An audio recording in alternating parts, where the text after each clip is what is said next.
Princess Zlato Vlaska. There was once a king so wise and clever that he understood the language of all animals. You shall hear how he gained this power. One day, an old woman came to the palace and said, "I wish to speak to His Majesty, for I have something of great importance to tell him." When admitted to his presence, she presented him with a curious fish, saying, "Have it cooked for yourself, and when you have eaten it, you will understand all that is said by the birds of the air, the animals that walk the earth, and the fishes that live under the waters." The king was delighted to know that which everyone else was ignorant of, so he rewarded the old woman generously and told a servant to cook the fish very carefully. "But take care," said the monarch, "that you do not taste it yourself, for if you do, you will be killed." George, the servant, was astonished at such a threat and wondered why his master was so anxious that no one else should eat any of the fish. Then, examining it curiously, he said, "Never in all my life have I seen such an odd-looking fish. It seems more like a reptile. Now, where would be the harm if I did take some? Every cook tastes of the dishes he prepares." When it was fried, he tasted a small piece, and while taking some of the sauce, heard a buzzing in the air and a voice speaking in his ear. "Let us taste a crumb, let us taste a little," it said. He looked round to see where the words came from, but there were only a few flies buzzing about in the kitchen. At the same moment, someone out in the yard said in a harsh, jerky voice, "Where are we going to settle? Where?" And another answered, "In the miller's barley field. Ho, for the miller's field of barley." When George looked towards where this strange talk came, he saw a gander flying at the head of a flock of geese. "How lucky," thought he. "Now I know why my master set so much value on this fish and wished to eat it all himself." George had now no doubt that by tasting the fish he had learned the language of animals, so after having taken a little more, he served the king with the remainder as if nothing had happened. When His Majesty had dined, he ordered George to saddle 2 horses and accompany him for a ride. They were soon off, the master in front, the servant behind.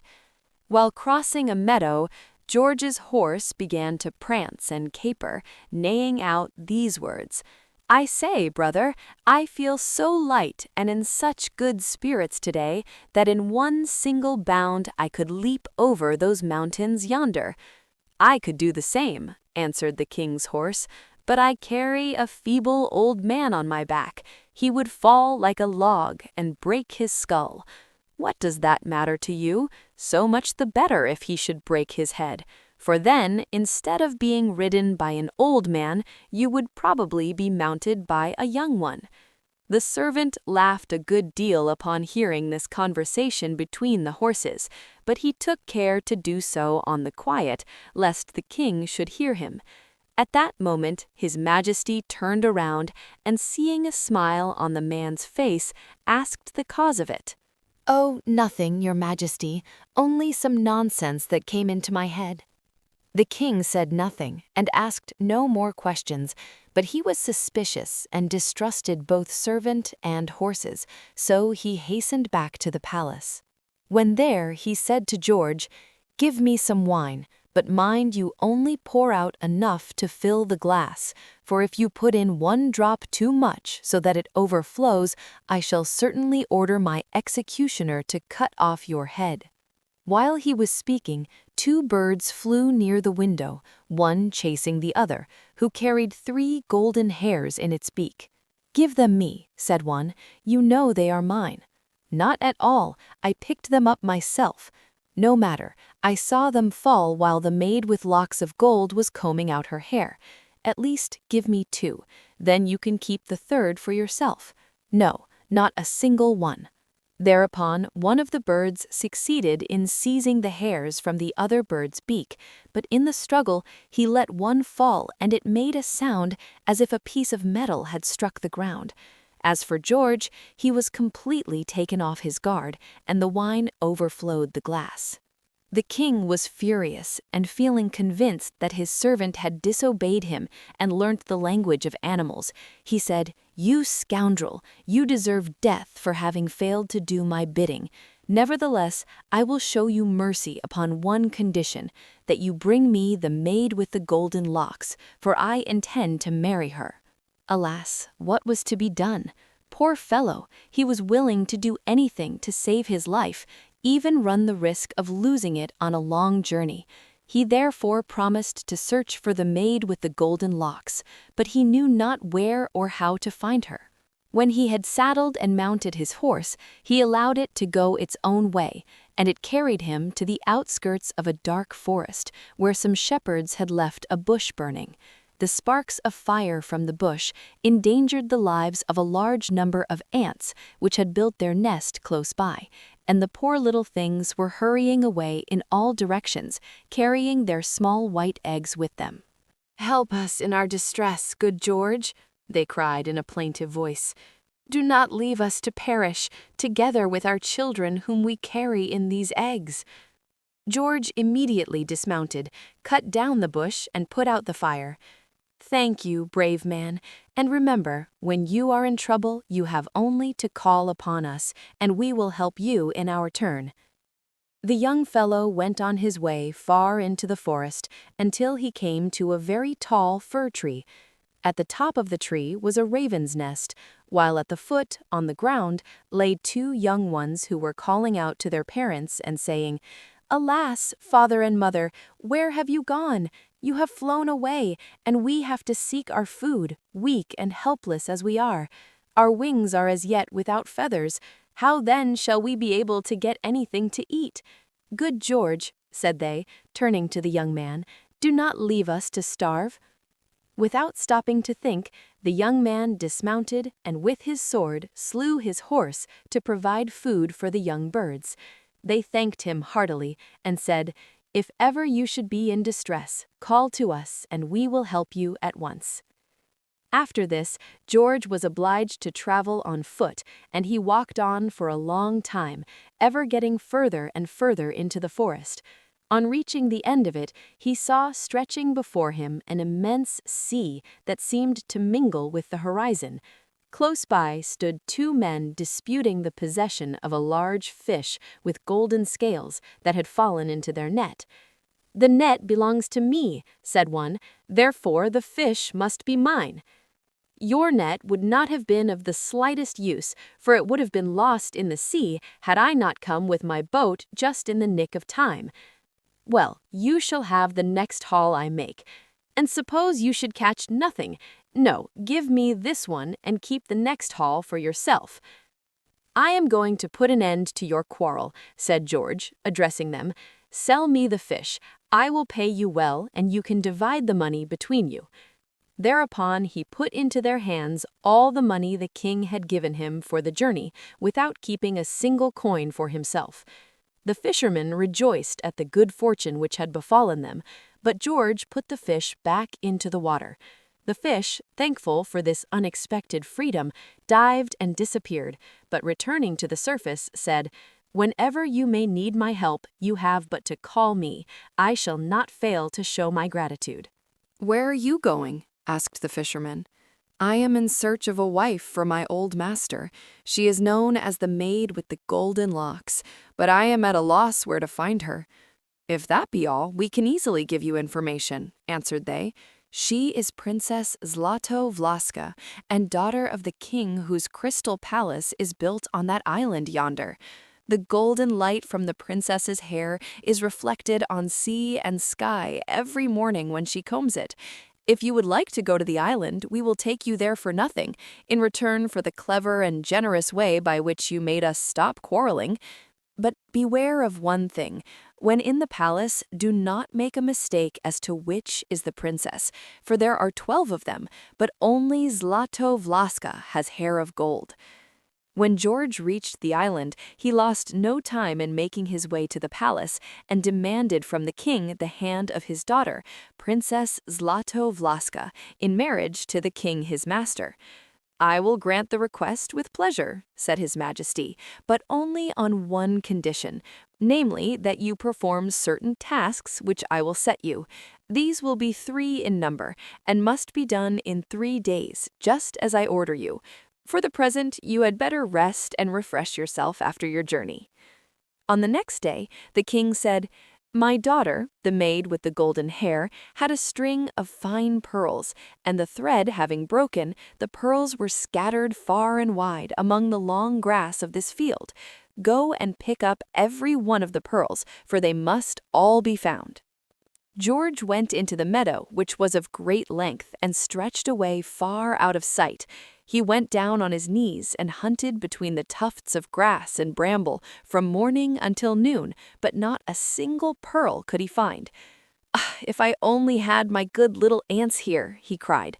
"They would be able to help me." "Here we are, young man, at your service," answered the ants, suddenly appearing. Then they all ran round him, crying out, "What is the matter? What do you want?" "I have to find all the pearls lost in this field and cannot see a single one. Can you help me?" "Wait a little, we will soon get them for you." He had not to wait very long, for they brought him a heap of pearls, and all he had to do was thread them on the string. Just as he was about to make a knot, he saw a lame ant coming slowly towards him, for one of her feet had been burned in the bushfire. "Wait a moment, George," she called out. "Do not tie the knot before threading this last pearl I'm bringing you." When George took his pearls to the king, His Majesty first counted them to make sure they were all there, and then said, "You have done very well in this test. Tomorrow I will give you another." Early next morning, the king summoned George and said, "My daughter, the maid with the golden hair, dropped her gold ring into the sea while bathing. You must find the jewel and bring it me today." The young fellow walked thoughtfully up and down the beach. The water was pure and transparent, but he could not see beyond a certain distance into its depths, and therefore could not tell where the ring was lying beneath the water. "Ah, my golden fishling, why are you not here now? You would surely be able to help me," he said to himself, speaking aloud. "Here I am," answered the fish's voice from the sea. "What can I do for you?" "I have to find a gold ring which has been dropped in the sea, but as I cannot see to the bottom, there is no use looking." The fish said, "Fortunately, I have just met a pike wearing a gold ring on his fin. Just wait a moment, will you?" In a very short time, he reappeared with the pike and the ring. The pike willingly gave up the jewel. The king thanked George for his cleverness, and then told him the third task. "If you really wish me to give the hand of my daughter with the golden hair to the monarch who has sent you here, you must bring me 2 things that I want above everything: the water of death and the water of life." George had the least idea where to find these waters, so he determined to trust to chance and follow his nose, as the saying is. He went first in one direction and then in another, until he reached a dark forest. "Ah, if my little ravens were but here, perhaps they would help me," he said aloud. Suddenly there was heard a rushing noise, as of wings overhead, and then down came the ravens, calling, "Crack, crack! Here we are, ready and willing to help you. What are you looking for?" "I want some of the water of death and the water of life. It is impossible for me to find them, for I don't know where to look." "Crack, crack! We know very well to find some. Wait a moment." Off they went immediately, but soon returned, each with a small gourd in its beak. One gourd contained the water of life, the other the water of death. George was delighted with his success and went back on his way to the palace. When nearly out of the forest, he saw a spider's web hanging between 2 fir trees, while in the center was a large spider devouring a fly he had just killed. George sprinkled a few drops of the water of death on the spider. It immediately left the fly, which rolled to the ground like a ripe cherry, but on being touched with the water of life, she began to move, and stretching out first one limb and then another, gradually freed herself from the spider's web. Then she spread her wings and took flight, having first buzzed these words in the ears of her deliverer: "George, you have assured your own happiness by restoring mine, for without my help you would never have succeeded in recognizing the princess with the golden hair when you choose her tomorrow from among her 12 sisters." And the fly was right, for though the king, on finding that George had accomplished the third task, agreed to give him his daughter Zlato Vlaska, he yet added that he would have to find her himself. He then led him to a large room and bade him choose from among the 12 charming girls who sat at a round table. Each wore a kind of linen headdress that completely hid the upper part of the head, and in such a way that the keenest eye could not discover the color of the hair. "Here are my daughters," said the king, "but only one among them has golden hair. If you find her, you may take her with you, but if you make a mistake, she will remain with us, and you will return empty-handed." George felt much embarrassed, not knowing what course to take. "Buzz, Buzz, come walk round these young girls, and I will tell you which is yours." Thus spoke the fly whose life George had saved. Thus reassured, he walked boldly round, pointing at them one by the other, and saying, "This one has not the golden hair, nor this one either, nor this." Suddenly, having been told by the fly, he cried, "Here we are, this is Zlato Vlaska, even she herself. I take her for my own, she whom I have won, and for whom I have paid the price with many cares. You will not refuse her me this time." "Indeed, you have guessed aright," replied the king. The princess rose from her seat and, letting fall her headdress, exposed to full view all the splendor of her wonderful hair, which seemed like a waterfall of golden rays, and covered her from head to foot. The glorious light that shone from it dazzled the young man's eyes, and he immediately fell in love with her. The king provided his daughter with gifts worthy of a queen, and she left her father's palace in a manner befitting a royal bride. The journey back was accomplished without any mishaps. On their arrival, the old king was delighted at the sight of Zlato Vlaska and danced with joy. Splendid and costly preparations were made for the wedding. His Majesty then said to George, "You robbed me of the secret of animal language. For this, I intended to have your head cut off and your body thrown to birds of prey. But as you have served me so faithfully and won the princess for my bride, I will lessen the punishment.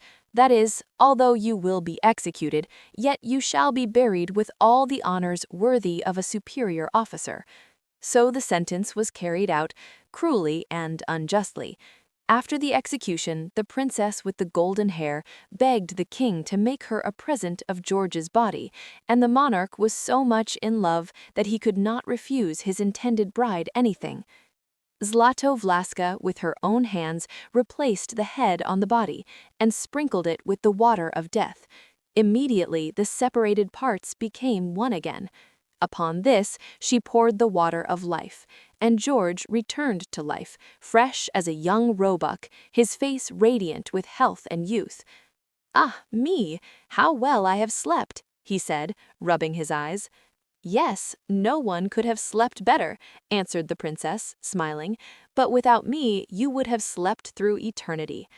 When the old king saw George restored to life and looking younger, handsomer, and more vigorous than ever, he too wanted to be made young again. He therefore ordered his servants to cut off his head and sprinkle it with the life-giving water.